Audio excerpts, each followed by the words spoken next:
So ayun guys, binubuksan na ng ating tropa yung gilid ng ating motor sa housing, kaya bupapalit tayo ngayon. Ano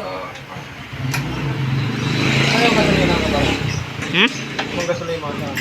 Andito. So ayan, binubuksan na yung ating lagayan ng clutch housing. So ayun, sa mga gustong magpagawa, dito lang sa search nyo lang yung Motoverse Guadalupe Nuevo. Lalabas na yan sa Google Map guys. Hanapin nyo lang yung Boboy Works. Solid yan gumawa. Di kayo magsisisi. Ayan, the moment of truth. Sana hindi pa bungi. Ito, bago pa. Bagong langis. Bago ang replacement ng laylay. Ewan ko lang. Laki ng play, no? Nagpa-play na? Ano? So ayan, binabaklas na yung ating clutch housing. May uga na siya guys, may uga na. Maalog na. Ito kaya yata yung dahilan ng hugong ng aking makina.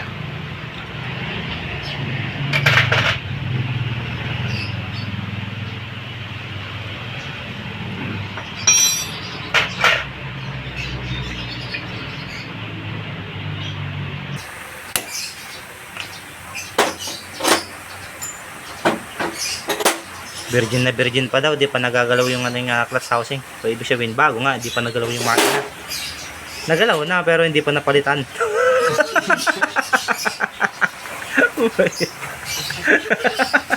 Kamang to, magkatatawa yan.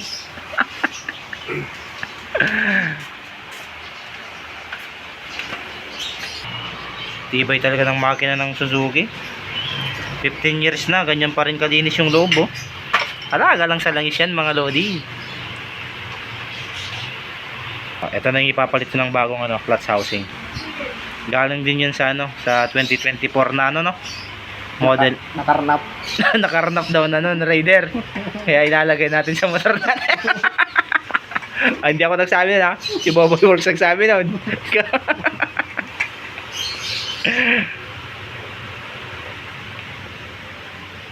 Galing sa 2005 to. Year model. 2005.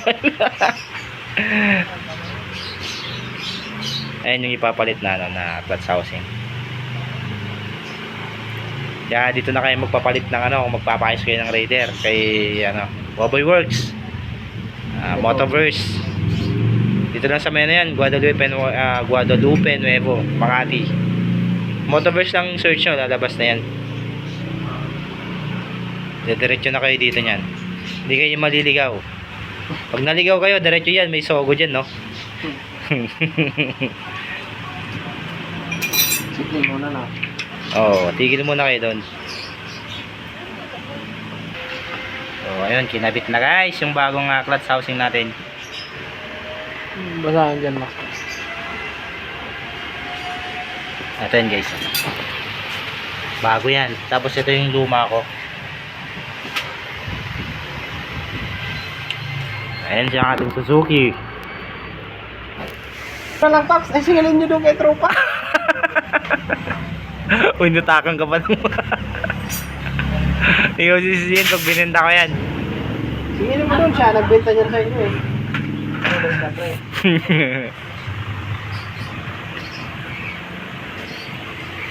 Ayan, sana mawala na yung gugong ng motor natin para tumahibik na rin yung ating kalooban.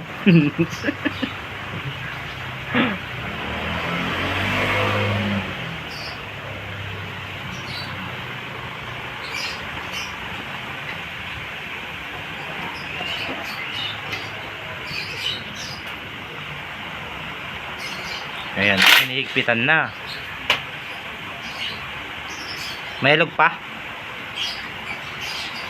Oh, wala na. Tanggal na yung alog. Sana okay na yung andar nito. Andar nito, Max. Una pala yung plate guys, plate.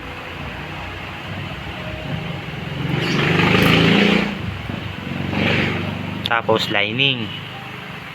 Tapos plate ulit. Yan, ganyan na pala guys yung pagkasa ng ano ng clutch housing kasama yung mga lining tsaka yung plate. Ano lang siya, vice versa lang. Mauna si yung isang clutch lining, tapos plate, clutch lining, plate, clutch lining, plate. Yan hanggang sa maubos yung plate sa clutch lining. Yan, ilalagay na yung spring.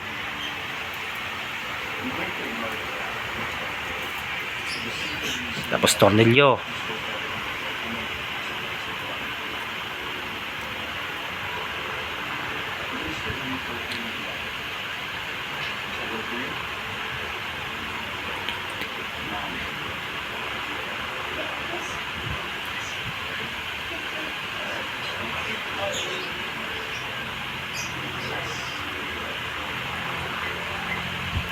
Ano nito?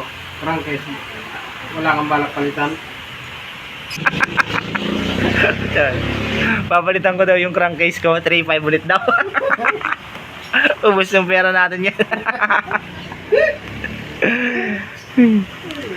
Tsaka na lang pag may pera ulit tayo. Ano lang? Paano ba? Pa konti-konti. Kadyot-kadyot lang ba?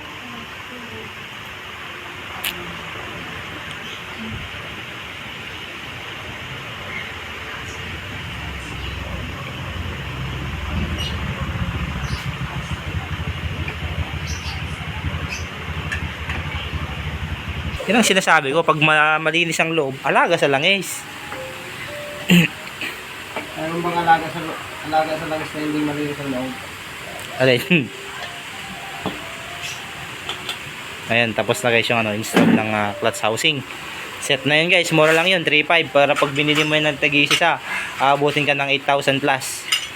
Dito lang kaya Idol Boboy yung nagbibigay ng mga murang Tugtugin. murang pyesa. Second hand man siya pero all goods naman. As good as brand new, di ba? So, ano pang hinahantay nyo? Dito na!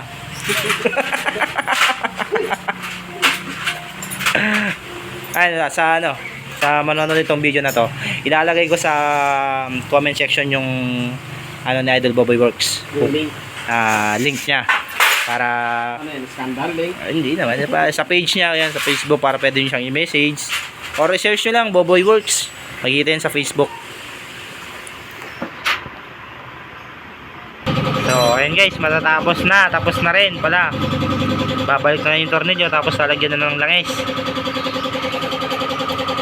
So yun lang guys, hanggang dito lang yung ating videos. So sa mga gusto magpagawa ng rider dyan, mga naka-rider, Rider Nation, punta na kayo dito kay Boboy Works. Inulit ko, Guadalupe Nuevo lang, Motoverse, search nyo, lalabas yan guys.